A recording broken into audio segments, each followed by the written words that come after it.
Il est 17h57, 28 degrés. L'heure de pointe, Denis, ça ressemble à quelque chose de difficile? Dans l'ensemble, c'est très bien, Alain, mais il y a quelques pépins. Par exemple, on a actuellement un véhicule immobilisé avec 2 voitures de la Sûreté du Québec. C'est sur l'autoroute 25 en direction de Terrebonne, juste un peu avant la montée Saint-François. Notre abonné cellulaire nous dit qu'on va réduire dans ce coin-là. Ralentissement aussi pour la métropolitaine. Important ralentissement vers l'est, à partir de Cavendish jusqu'à la hauteur de l'autoroute des Laurentides, parce qu'on a encore voiture en panne à la jonction pour Laurentides Nord.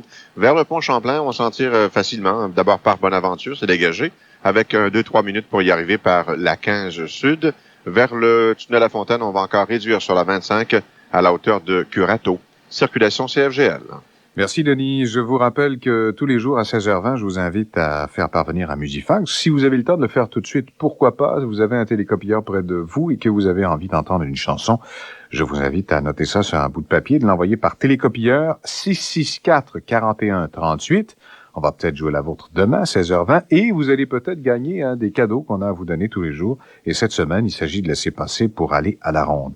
Le numéro de Musifax encore, 664-4138. Ce flash pub, une présentation d'Amel Honda qui vous offre une Civic 96 neuve à 198 $ par mois. Amel Honda, 491-0440. Salut, ici Francis Redé et je suis présentement en train de faire l'essai d'une machine qui détecte les mensonges à radio. Le Théâtre des Cascades présente cet été Amis à vie de Chantal Cadieux à compter du 7 juin, une pièce qui parle des amis de filles. Tout le monde sait que les amis de filles s'entendent toujours à merveille, qu'il n'y a jamais de chicane, pas de jalousie, elles s'obstinent pas pour des pinottes. Bref, elles disent toujours les vraies affaires. Pauline Martin et France Castel vont vous le prouver cet été au Théâtre des Cascades, appuyés par leurs 2 ados, Vincent Bolduc et Guillaume le Métivierge, 2 beaux garçons. Ben voyons. Le Théâtre des Cascades au 455-8855.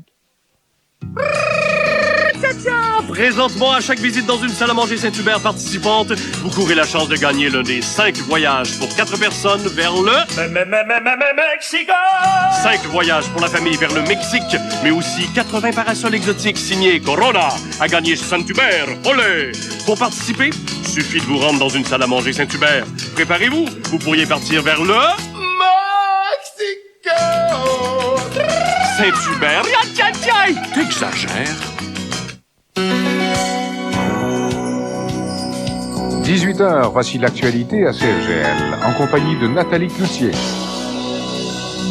L'une des boîtes noires de l'appareil de la TWA qui a volé en morceaux hier soir au large de Long Island aurait été retrouvée aujourd'hui. Plusieurs dizaines de plongeurs ont été mis à contribution dans l'espoir de retracer les précieuses boîtes qui contiennent peut-être la réponse à la question que tout le monde se pose, accident ou attentat.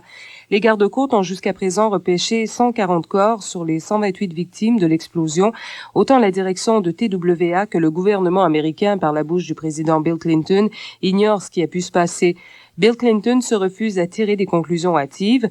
Entre-temps, une cellule de crise accueillait aujourd'hui à l'aéroport Roissy-Charles de Gaulle les parents et amis des victimes de l'explosion de cet appareil qui devait les mener à Paris. Chez nous maintenant, une collision entre un automobile et un camion de la voirie a fait 3 morts et 2 blessés cet après-midi à Brossard. L'accident est survenu sur la route 132 Est à la hauteur du boulevard de Rome, alors que l'automobile a percuté le camion immobilisé, tuant l'un des 2 travailleurs qui s'y trouvaient et blessant sérieusement le second. Des 3 occupants de l'automobile, 2 hommes sont morts et un enfant d'une 12aine d'années a été grièvement blessé. Plus d'1 mois après le début des discussions intensives sur la relance des activités de production de camions lourds Kenworth à Sainte-Thérèse, aucune des grandes questions liées à ce dossier n'a été réglée. Aux préoccupations financières et syndicales s'ajoute notamment la question environnementale. Comme le Fonds de solidarité de la FTQ a l'intention d'acheter l'usine de la compagnie Packard, les 2 parties doivent définir quelles sont leurs responsabilités respectives au plan environnemental advenant la cessation des affaires. À ce chapitre, la réhabilitation de terrains industriels peut atteindre des sommes astronomiques et pour ce qui est de la négociation avec les représentants syndicaux des 900 travailleurs, l'heure est à l'échange de documents, les discussions portent sur l'ampleur des effectifs requis et le mode de rappel des employés. Enfin, les participants à la 2e conférence de l'ONU sur les changements climatiques se sont engagés aujourd'hui à lutter contre le réchauffement de la planète en travaillant à l'élaboration d'un accord sur les émissions de gaz carbonique émanant du pétrole et du charbon à l'origine de l'érosion de la couche d'ozone.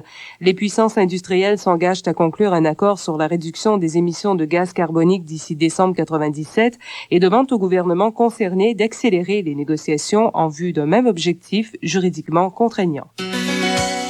Loisirs. C'est la société montréalaise Arborescence qui sera chargée du contenu et de l'animation francophone du site Internet Capel Computer dédié aux Jeux olympiques d'Atlanta. Du 19 juillet, donc demain au 4 août, tous les francophones pourront visiter ce site à l'adresse http://live.apple.com/Atlanta96. Le site Apple Arborescence est aussi accessible à partir du service d'accès Internet de Cogeco Cable. Voici les sports. Basketball, Shaquille O'Neal, le joueur de centre des Lakers de Los Angeles, a signé un faramineux contrat. 120 millions de dollars pour 7 ans. Cyclisme, le Néerlandais Bart Voskamp a remporté aujourd'hui la 18e étape du Tour de France. Le Danois Bjarne Riis conserve tout de même le maillot jaune de leader. Et baseball, les Expos entament aujourd'hui une série de 4 matchs à New York face aux Mets. Il est 18h03. À nouveau, voici Denis Nicaté de la circulation. Un rappel, j'avais hâte de vous le dire. Un rappel sur la 25 Nord, vers Terrebonne, ralentissement encore à l'approche de la montée Saint-François, parce qu'on a toujours véhicule immobilisé voie de droite. En direction du tunnel La Fontaine, la même 25 fonctionne bien avec 5 minutes environ pour arriver à l'entrée du tunnel vers le sud, parce que tantôt on a eu voiture en panne. Champlain, il faut rappeler là aussi qu'on s'en tire avec un 5 minutes maximum à la hauteur de l'île des Sœurs. Vers Montréal, le même pont Champlain fonctionne bien. Quelle que soit son approche pour le pont Victoria, ça demeure libre. Et la 20 vers Dorval, ça va bien, il n'y a pas de problème, à la hauteur de l'échangeur Saint-Pierre. Circulation CFGL. Ennuagement graduel au cours de la soirée, de la pluie parfois forte qui va débuter tard la nuit prochaine. Risque d'orage, minimum de 18 demain vendredi. Beaucoup de pluie. Ça devrait devenir intermittent en après-midi. Des orages, maximum de 24.